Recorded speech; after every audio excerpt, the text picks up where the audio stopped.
नमस्कार, 3 खबर सबकी नजर में आप सभी दर्शकों का हार्दिक स्वागत है। मैं हूं आपके साथ श्वेता शर्मा। दर्शकों, जिन 3 खबरों पर हमारी नजर होगी, सबसे पहली खबर हम आपको बताएंगे। महाराष्ट्र के कृषि मंत्री ने लाडकी बहन योजना पर सवाल उठाए हैं। कहा है कि इस योजना से खजाने पर दबाव बन रहा है, इसलिए किसानों की कर्ज माफी में देरी हो सकती है। दूसरी खबर हम आपको बताएंगे मध्य प्रदेश से, जहां पर भोपाल में सरकारी कर्मचारियों के लिए बड़ा फरमान जारी हुआ है। देनी होगी प्रॉपर्टी की तमाम जानकारियां, वरना कड़ी कार्रवाई होगी। अचल संपत्ति का ब्यौरा 31 जनवरी तक देना होगा। कर्मचारियों को बताना होगा कि वो किस पद पर हैं, उनकी सैलरी कितनी है। तीसरी खबर हम आपको बताएंगे छत्तीसगढ़ से जुड़ी है, जहां छत्तीसगढ़ में बीजेपी का संगठन चुनाव, 34 जिलों में जिलाध्यक्षों की नियुक्ति हुई है। राजनांदगांव, कवर्धा में लगातार पेच फंसा है। इन 3 खबरों पर हम विस्तार से चर्चा करेंगे। शुरुआत करेंगे पहली खबर की, यानी कि मुफ्त की डगर खजाने पर इसका असर दिख रहा है। एक कहावत यह है कि गरीब की थाली में पुलाव आ गया है, लगता शहर में चुनाव आ गया। भारत की राजनीति पर ये 2 पंक्तियां सटीक बैठती है। टिप्पणी है, क्योंकि राजनीतिक पार्टियां चुनाव जीतने के लिए वादों की बौछार तो करती हैं, लेकिन इसका बोझ सरकारी खजाने पर भी पड़ता है। ये भी बता दें कि महाराष्ट्र विधानसभा चुनावों में महायुति की महाजीत के पीछे मुख्यमंत्री लाडकी बहन योजना को बड़ा फैक्टर माना गया। महाराष्ट्र में महायुति की सरकार बनने के बाद राज्य के कृषि मंत्री मणिकरा कोकाटे ने बड़ा बयान दिया। उन्होंने ये स्वीकार कर लिया है कि लाडकी बहन योजना ने राज्य के खजाने पर दबाव डाला है। कोकाटे ने यह भी कहा कि इसके चलते किसानों की कर्ज माफी में देरी हो सकती है।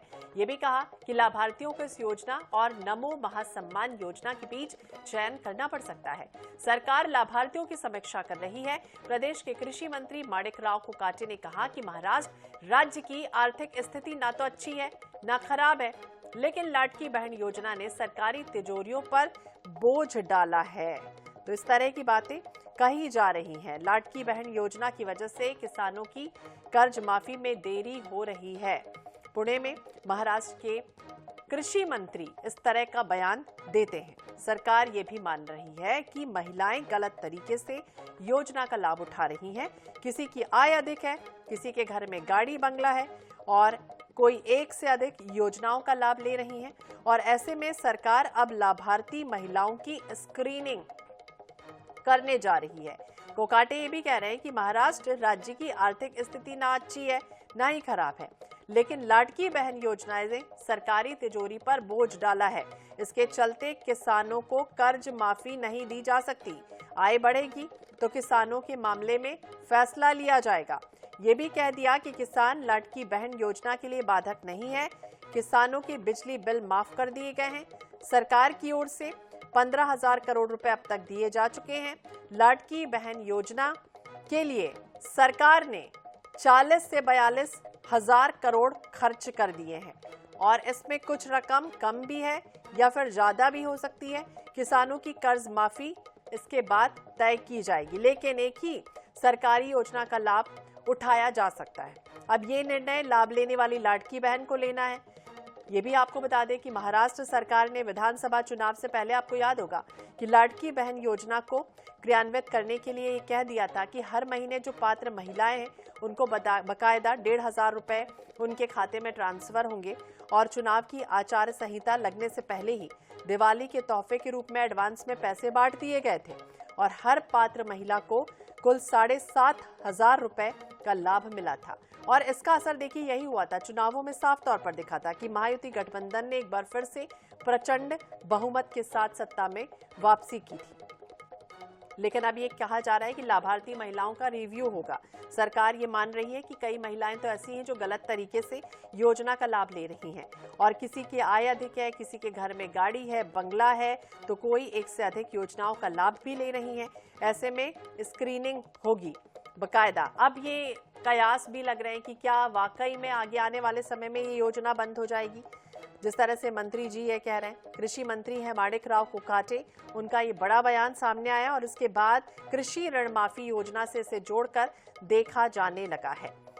तो क्या महाराष्ट्र के कृषि मंत्री माणिकराव कोकाटे के इस बयान के बाद ये कयास है कि लाडकी बहन योजना से राज्य के कोष पर, यानी कि खजाने पर, इसका वाकई असर पड़ रहा है? इस वजह से कृषि ऋण माफी योजना पर इसका प्रभाव है, और योजना से राज्य में सालाना लगभग 46,000 करोड़ रुपए का अतिरिक्त खर्च आता है, अनुमान उन्होंने लगाया, और ये संभावना उन्होंने व्यक्त की है।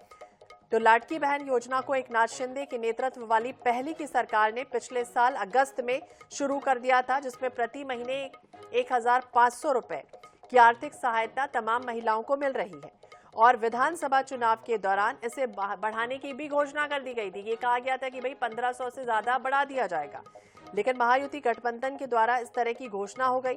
अब महिलाएं एक तरफ इंतजार कर रहे हैं कि शायद उन्हें बढ़ी हुई राशि मिलेगी और दूसरी तरफ कृषि मंत्री ये कह रहे हैं कि भाई ज्यादा जो पैसे मिल रहे हैं उससे खजाने पर बोझ पड़ रहा है और किसानों की ऋण माफी इसके कारण नहीं हो पा रही है।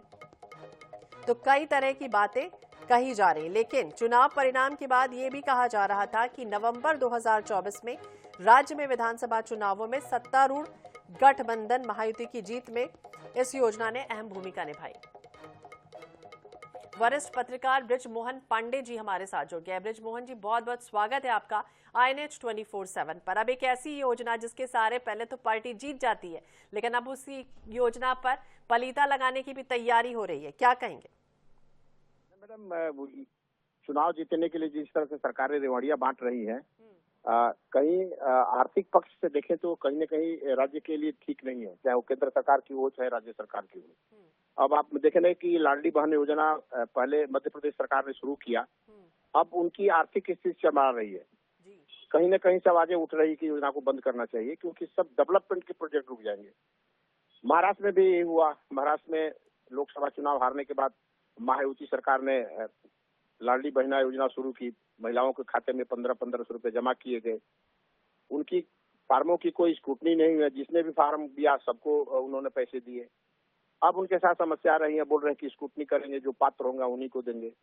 चुनाव जीतना था तो उन्होंने सरसकट सबको दिया, अब स्क्रूटनी की बात कर रहे हैं, अब बंद होने की बात कर रही है क्योंकि एक साथ सरकार कई योजनाएं नहीं दे सकती लाभ के लिए। इधर किसानों की कर्ज माफी। हेलो जी सुन रहे हैं आप, बोलिए। आवाज आ रही है? जी आप बोलिए। हाँ, किसानों की कर्ज माफी की बात है, हाउसिंग प्रोजेक्ट चल रहे हैं, प्रधानमंत्री आवास योजना, फिर लाडली बहना योजना, फिर अनएम्प्लॉयमेंट योग उनके लिए योजना। ये सरकार कहाँ से बंद करेगी? तो यदि रेवड़ी बांटने वाली सरकार होगी या रेवड़ी बांट करके सरकार बनानी होगी तो निश्चित तौर से डेवलपमेंट पर कहीं न कहीं उसका निगेटिव प्रभाव पड़ेगा। और यदि कोई सरकार डेवलपमेंट करना चाहती है, उसका मोटिव है डेवलपमेंट करना, तो निश्चित तौर से इस पर कहीं न कहीं इसको ब्रेक लगाना पड़ेगा। देखिए कि महाराष्ट्र में धीरे धीरे आवाज उठने लगी है। कृषि मंत्री ने कहा है कि लाडली बहना योजना चलती रही तो किसानों की कर्ज माफी कहीं न कहीं जो है प्रभावित होगी, हम नहीं कर पाएंगे। मोहन जी, देखिए इसके पहले भी अगर हम देखें तो बाल विकास मंत्री अदिति तटकरे का भी बयान सामने आया था। उन्होंने कहा था कि बकायदा राज्य जो सरकार है वो फर्जी लाभार्थियों की पहचान करेगी। IT डिपार्टमेंट, ट्रांसपोर्ट डिपार्टमेंट से बकायदा इसकी जानकारी मांगी गई है और दूसरी तरफ ये भी कहा गया है कि जब कोई सरकार योजना लाती है तो क्या इसकी बकायदा स्क्रीनिंग नहीं होती, बकायदा प्लानिंग तैयार नहीं होती कि इसमें राज्य कोष में कितना जो खजाना है उस पर इसका क्या असर पड़ेगा। बाद में जब योजना लागू हो जाती है, जब बकायदा पैसे मिलने लग जाते, तब उसके बाद इस तरह की स्थितियां बनती और ये कहती है सरकार। देखिए मैडम, किसी भी पार्टी और किसी सरकार की जब उसकी प्रायोरिटी किसी भी तरह से चुनाव जीतना हो तो उस ऐसे समय में सब चीजें नहीं देखी जा सकती, क्योंकि चुनाव जीतना एक अलग प्रश्न है और देश को डेवलपमेंट करना, राज्य को डेवलपमेंट करना और वित्तीय व्यवस्था भी ठीक करना, ये दो डिफरेंट चीजें हैं। अब सरकारें ऐसे ही कर रही हैं। ये आप देखेंगे कि हर स्टेट में ऐसा भी होड़ मची हुई है कि हम मुफ्त में रेवड़ी बांटे और फिर उसके बाद चुनाव जीत जाए और जीतने के बाद जब रिव्यू होता है, कर्मचारियों के तनख्वाह समय पे नहीं मिलते, डेवलपमेंट के प्रोजेक्ट रुक जाते हैं तो उनको लगता है कि कहीं न कहीं बंद करना है। लेकिन सरकार का सामने संकट यह है कि यदि बंद कर दिया तो इसका बहुत निगेटिव प्रभाव पड़ेगा, तो उसको से बचना भी है और देना भी नहीं है। ये जो अलग अलग बयानबाजी हो रही है, ये कहीं न कहीं सरकार के अंदर से ये आवाज उठ रही है कि ये योजना चलती रही तो भविष्य में राज्य का विकास रुक जाएगा। इसीलिए आप कहीं स्क्रीनिंग की बात हो रही है, कहीं स्क्रूटनी की बात हो रही है, कोई किसानों की कर्ज माफी रोकने की बात कर रहा है। तो मंत्री सरकार के अंदर, कैबिनेट के अंदर बैठे मंत्रियों की तरफ से आवाज उठ रही है, तो कहीं न कहीं चीजें ये प्रभावित कर रही हैं कि मुफ्त में लोगों को यदि हम देते रहेंगे तो हम मेरा फोकस हट जाएगा। अब बीच में खबर आई कि शिक्षकों का वेतन नहीं मिल रहा है समय से, तो पैसा तो राजकोषी से सरकार की तरफ से ही जाना है ना। और सरकार की आमदनी का एक लिमिट है, कहाँ तक कितना टैक्स डालेगी लोगों पर। टैक्स डाल करके और लोगों को बांटना, ये किसी भी सरकार की लक्ष्य बात नहीं है। और कोई भी सरकार इस तरह की करेगी तो दिवालिया हो जाएगी, पूरा देश दिवालिया हो जाएगा। जी बिल्कुल बृजमोहन जी, बहुत बहुत शुक्रिया अपनी राय देने के लिए, बातचीत करने के लिए। मुफ्त की डगर खजाने पर असर और सरकारी तिजोरी पर बोझ डाल रही है अब ये योजना। देखना होगा क्या कुछ होता है इस योजना का। दूसरी खबर का रुख करेंगे मध्य प्रदेश का, जहां कर्मचारी दें संपत्ति की पूरी जानकारी। जिस तरह से मध्य प्रदेश में अब ये कहा जा रहा है कि धन कुबेर सौरभ शर्मा केस मामला आपको याद ही होगा, सरकार की जमकर किरकिरी हो गई, जिसके चलते सरकार अब एक्शन मोड में है। सरकार की ओर से सभी कर्मचारी अधिकारियों को 31 जनवरी तक अपनी संपत्ति का ब्यौरा सौंपने का आदेश है। ये आदेश है और इस आदेश के अनुसार कर्मचारियों को ये बताना होगा कि वो किस पद पर हैं और उनकी सैलरी कितनी होगी, किस जिले में पदस्थ हैं। इसके अलावा नौकरी ज्वाइन करने से पहले कितनी अचल संपत्ति उनके द्वारा खरीदी गई, संपत्ति खरीदते समय उनकी क्या कीमत रही, वर्तमान में क्या कीमत है, ये सब जानकारी देनी होगी। सामान्य प्रशासन विभाग की ओर से पूरी जानकारी अपने अपने विभाग की वेबसाइट पर जारी करने के दिशा निर्देश दे दिए गए हैं। तो मध्य प्रदेश में अब इस तरह की जानकारी साझा करनी होगी। सरकारी कर्मचारियों के लिए बड़ा फरमान, बड़ा नोटिफिकेशन कह सकते हैं कि जारी हुआ है, जिसमें अगर जानकारी नहीं दी जाती है तो कड़ी कार्रवाई के लिए भी तैयार रहना होगा। यानी 31 जनवरी तक यह आदेश जारी हुआ है कि इसके पहले आप तमाम वो जानकारी साझा करें। अंकुश मौर्य ज्यादा जानकारी के लिए हमारे सहयोगी हमारे साथ जुड़ गए। अंकुश, देखिए सौरभ का जिस तरह से केस सामने आया, इसके बाद तो पूरे मध्य प्रदेश को हिलाकर ही रख दिया कि धन कुबेर ये भी हो सकता है। अब दूसरी तरफ ये प्रॉपर्टी की जो जानकारी है वो किस तरह से साझा करनी होगी, किस तरह से नोटिफिकेशन आया है, क्या क्या फरमान में है गाइडलाइन? ये आदेश वो अपनी अचल संपत्ति की जानकारी जो उन्हें नौकरी लगने से पहले थी और उसके बाद क्या स्थिति है, उसका क्या स्टेटस है, वो पूरा ब्यौरा मांगा है। मैं आपको बता दूं कि 1965 में जो सिविल सेवा आचरण नियम बना था, उस नियम में भी है कि 1 जनवरी में सभी कर्मचारियों को 31 जनवरी तक अपनी संपत्ति का ब्यौरा देना होता है, लेकिन उस नियम का पालन नहीं किया जा रहा था। अब उस नियम को सख्ती से पालन कराने की सरकार कोशिश कर रही है, क्योंकि जो सौरभ शर्मा का मामला आया वो एक तृतीय श्रेणी कर्मचारी का, एक कांस्टेबल था और कांस्टेबल के पास, यानी पूर्व कांस्टेबल था, उसके पास जब इतनी बड़ी मात्रा में संपत्ति मिली है तो सरकार की कहीं ना कहीं किरकिरी हुई है। अब वो पारदर्शिता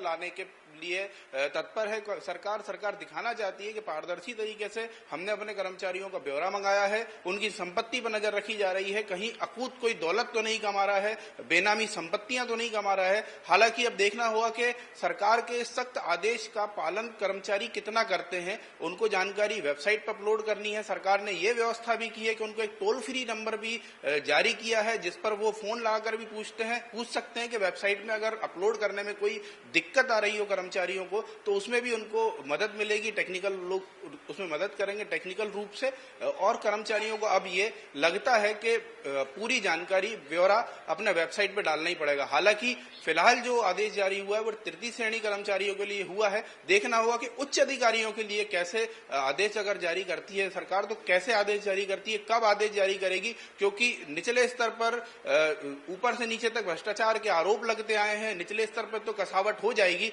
लेकिन उच्च अधिकारियों पर के लिए सरकार क्या नियम लाती है ये देखना होगा। बिल्कुल, उच्च अधिकारियों के लिए भी नियम लाना होगा, तभी इस जो पारदर्शिता है वो बेहतर होगी। लेकिन दूसरी तरफ ये भी बताइए, पहले या भारतीय वन सेवा के अधिकारी या फिर भारतीय पुलिस सेवा या फिर प्रशासनिक सेवा, ये तमाम लोगों के लिए भी गाइडलाइन होती ही है कि इन्हें अपनी संपत्ति का ब्यौरा देना होता है। और आगे और क्या अपडेट जो है वो इसमें सामने आ रहा है? देखिए, इसमें बहुत खास चीज की है सरकार ने कि अपने अपने विभाग के पोर्टल में सबको अपलोड करना, यानी ये सभी विभाग, जितने ही विभाग हैं उन सभी विभागों के कर्मचारियों पर ये आदेश एक साथ लागू किया गया है। और मैं आपको बता रहा था पहले भी कि 1965 में सिविल सेवा अधिनियम है, उसमें आचरण में नियम यही है कि आपको हर साल 31 जनवरी से पहले अपनी संपत्ति का ब्यौरा देना होता है हर कर्मचारी को। ये कंपलसरी है, लेकिन वो नियम का पालन नहीं हो रहा था। अब सरकार जब सख्त हुई है तो उसको कंपलसरी किया गया है कि आपको देना ही होगा, नहीं तो सख्त कार्रवाई होगी। मतलब कि अब सरकार जब एक्शन मोड में है तो हो सकता है कि कर्मचारी इसमें अपनी संपत्ति का ब्यौरा अपलोड कर दें। तो बिल्कुल ये भी बताइए अंकुश कि क्या इसमें कोई जो है अधिकारी अपनी जो संपत्ति है वो छिपा भी सकता है? इस तरह की भी जानकारी अगर मिली और फिर बाद में उस पर कार्रवाई होगी, क्योंकि कुछ ऐसे भी कर सकते हैं कि अपनी संपत्ति छिपा जाए। देखिए भ्रष्टाचार के मामले में अक्सर यही होता है, जब भ्रष्टाचार की कहीं भी रेड पड़ती है, किसी भी जगह छापामार कार्रवाई होती है, तो आप देखती होंगी कि बेनामी संपत्तियों कागज मिलते हैं, कभी नौकर के अकाउंट में बहुत सारा पैसा मिलता है। अब अगर सरकार मांग भी रही है कि आप अपनी संपत्ति का ब्यौरा दीजिए, और लेकिन उसने अपने नाम पे संपत्ति नहीं खरीदी हुई है, किसी और के नाम पे खरीदी हुई है, तो इसको पता लगाना बहुत मुश्किल है। हालांकि सरकार की कवायद है कि अगर कोई 1 नंबर में तो भ्रष्टाचार का पैसा रखता नहीं है, 2 नंबर में ही सब लोग डिसॉल्व करते हैं। ये बात को भी सरकार को नजर में रखना पड़ेगा।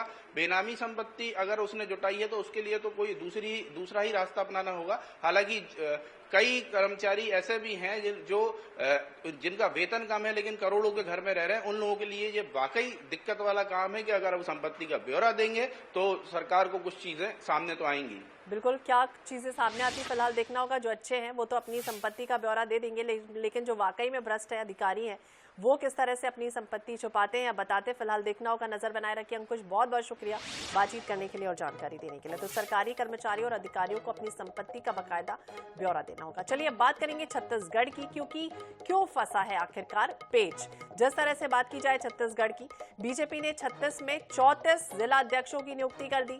पिछले 2 दिनों में देखा कि 34 जिलों का संगठन चुनाव हो गया, लेकिन विधानसभा अध्यक्ष डॉक्टर रमन सिंह का यानी कि राजनांदगांव जिला और गृह मंत्री विजय शर्मा का कवर्धा जिला, जहां पर पेच फंसा है। जिलों के लिए एक नाम पर सहमति नहीं हो रही, जिसके कारण इनका चुनाव रोका गया है। 34 जिलों में पहली बार 4 जिलों में महिलाओं को अध्यक्ष बना दिया गया। ये भी बता दें आपको कि भाजपा का देश भर में संगठन चुनाव चल रहा है। छत्तीसगढ़ राज्य में भी चुनाव हो रहे हैं। पहले दिन रविवार को जहां 15 जिलों में चुनाव कराए गए, तो सोमवार को 19 जिलों में चुनाव हो गए। लेकिन पूर्व मुख्यमंत्री और विधानसभा अध्यक्ष डॉक्टर रमन सिंह का विधानसभा जिला यानी कि राजनांदगांव जिला अध्यक्ष का पेच फंसा है। यहाँ का चुनाव अभी तक जातिगत समीकरण के कारण रोका गया, और इसी तरह से कवर्धा में भी इसी तरह की स्थितियां बन रही हैं। किसी महिला को प्रतिनिधित्व देने की बात सामने आई, चुनाव रोका गया। अब जल्दी कहा जा रहा है कि इन दोनों में जिलों में चुनाव होगा, लेकिन कब होगा फिलहाल स्थितियां स्पष्ट नहीं हो पा रही हैं।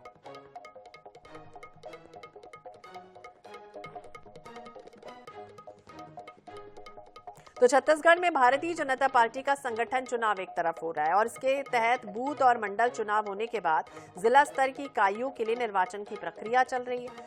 प्रदेश संगठन चुनाव प्रभारी लगातार केंद्रीय नेतृत्व से अनुमति मिल गई है, लेकिन इसके बाद भी इस तरह की स्थितियां 2 जिलों में बनी हुई हैं। तो राजनांदगांव और कवर्धा का चुनाव रोका गया है।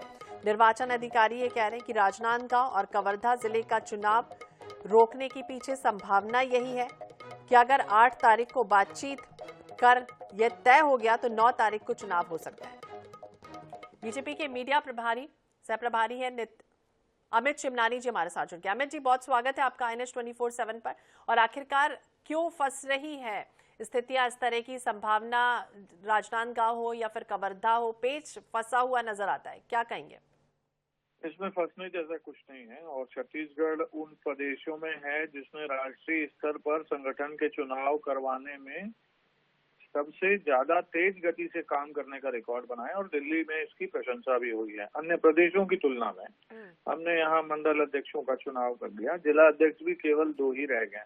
कहीं पर योग्य प्रत्याशी ज्यादा होते हैं, तो उस पर चर्चा करके मुझे लगता है इसी हफ्ते में ये सब घोषणाएं हो जाएंगी। उसके बाद प्रदेश अध्यक्ष का भी चुनाव होना है, बाद में राष्ट्रीय अध्यक्ष जी का भी होना है। तो हमारे यहाँ जो हमारी प्रक्रिया है लोकतांत्रिक है, पारदर्शी है, और समय से होती है, समय से हो जाएगी। समय से तो होती है, लेकिन अभी समय नहीं आया। ये भी आरोप लगा रही है कांग्रेस की कहीं ना कहीं गुटबाजी है और आपस में सहमति नहीं बन पा रही, इस वजह से इस तरह की स्थितियां बनी। अब कांग्रेस की बात सुन कौन रहा है? कांग्रेस के खुद के प्रदेश अध्यक्ष तो बदले नहीं गए, उन्होंने तो अपने संगठन के कोई चुनाव कराए नहीं। जिला अध्यक्ष भी वो बार बार बदलने की बात तो कर रहे हैं, वो बदल नहीं पाए। अब उनकी जो टीम है, देखिए, जिन्होंने विधानसभा में हार हासिल की, लोकसभा में जो बुरी तरह नकारे गई टीम थी, उसके बाद उपचुनाव में भी जो टीम हारी है वही टीम उनकी बनी हुई है। उन लोगों में इतनी हिम्मत नहीं है कि वो जो हारवाने के दोषी हैं उन पर तक कार्रवाई कर पाए या किसी अन्य अच्छे कार्यकर्ता को मौका दे सकें। तो कांग्रेस तो खुद कुछ नहीं कर पा रही है, बीजेपी से क्या पूछती है। अमित जी, ये भी बताइए कि आपने कहा कि कई योग्य हैं, इस वजह से पेच फंसा है, तो योग्य में से किस तरह से चुनने की कवायद की जा रही है पार्टी की तरफ से?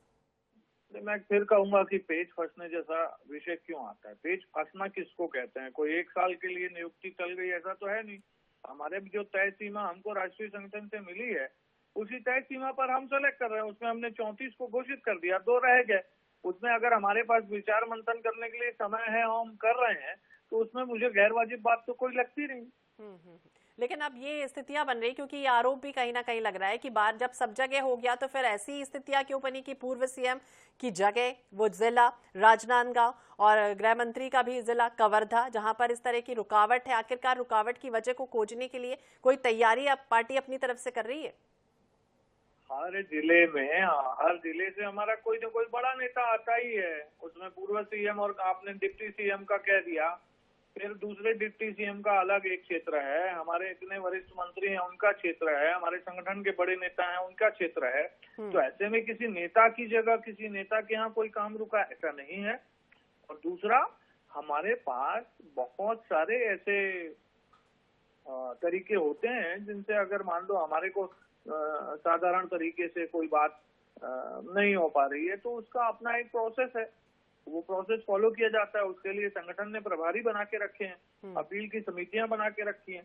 तो हम एक सिस्टम के तहत काम करते हैं, उसी सिस्टम के तहत काम होगा। अमित जी, अब क्या उम्मीद की जाए, क्योंकि कई ऐसे होंगे रेस में जो इंतजार में होंगे, टकटकी लगाए बैठे होंगे कि उनका नाम आ जाए, तो ऐसी स्थिति में कोई संभावना या कोई डेट आप बता सकते हैं जिस वजह से उम्मीद की जाए उन लोगों की पूरी हो जाए कि हाँ भाई अब इस डेट में नाम आ जाएगा? अब देखिए, अब डेट अनाउंस करना एक मेरा काम तो नहीं है मीडिया प्रभारी का। संगठन के जो इसके प्रभारी हैं हमारे, और वो इस डेट के बारे में ज्यादा अच्छा बता पाएंगे। लेकिन मुझे लगता है कि इसमें कोई बहुत ज्यादा देर नहीं होने वाली है, जल्दी से ये काम हो जाएगा। तो जल्द से जल्द हो जाएगा। मैं जी बहुत बहुत शुक्रिया बातचीत करने के लिए। 34 जिलों में जिलाध्यक्षों की नियुक्ति, लेकिन कहीं ना कहीं राजनांदगांव कवर्धा का चुनाव फिलहाल रोका गया है। हालांकि ये कह रहे हैं निर्वाचन अधिकारी की जल्द से जल्द हो जाएगा, बातचीत कर तय कर लिया गया है, लेकिन अब बातचीत कब वो तारीख में बदलेगी फिलहाल देखना होगा। लेकिन ये भी कहा जा रहा है कि 9 तारीख को चुनाव हो सकते हैं, लेकिन अब क्या वाकई में हो सकते हैं, फिलहाल नजर तो लगातार बनी रहेगी। और 10 जनवरी को भी होने की संभावना है। इन 2 जिलों का जो चुनाव है फिलहाल बाद में हो सकता है या पहले हो सकता है। फिलहाल कई तरह की स्थितियां यहाँ पर बनती हुई है। लेकिन 6 जनवरी को आपको याद होगा 19 जिलाध्यक्षों का चयन हो चुका है। राजनांदगांव और कवर्धा का चुनाव रोका गया है, लेकिन अध्यक्ष पद के लिए कई दावेदार हैं और किसका नाम आता है फिलहाल देखना होगा। लेकिन बीजेपी ने 36 में से 34 जिलाध्यक्षों की नियुक्ति कर दी है। राजनांदगांव कवर्धा में जिलाध्यक्षों की नियुक्ति अभी तक नहीं हुई है, पेच फंसा है ये कहा जा रहा है, रुकावट है कहीं ना कहीं, और इसी वजह से इस तरह की स्थितियां यहां पर बनी हुई है। तो 5 जनवरी को बीजेपी ने 15 जिलाध्यक्षों की नियुक्ति की और फिर 19 जिलों में जिलाध्यक्षों की नियुक्ति कर दी। और अब 2 जगह पर इस तरह की स्थितियां दिख रही हैं, वो राजनांदगांव है और कवर्धा है।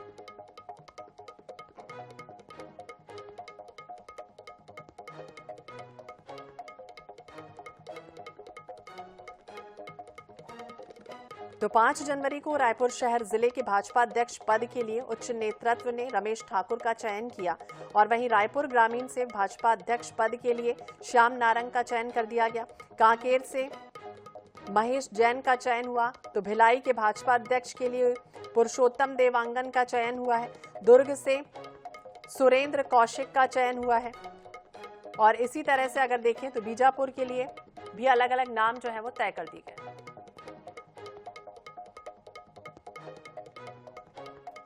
और राजनांदगांव कवर्धा में किस तरह की स्थितियां बनती हैं, वो कब तारीख आती है जब उनका नाम फाइनल होता है, फिलहाल इंतजार रहेगा, नजर भी हमारी बनी रहेगी। इसी के साथ इस बुलेटिन में फिलहाल इतना ही।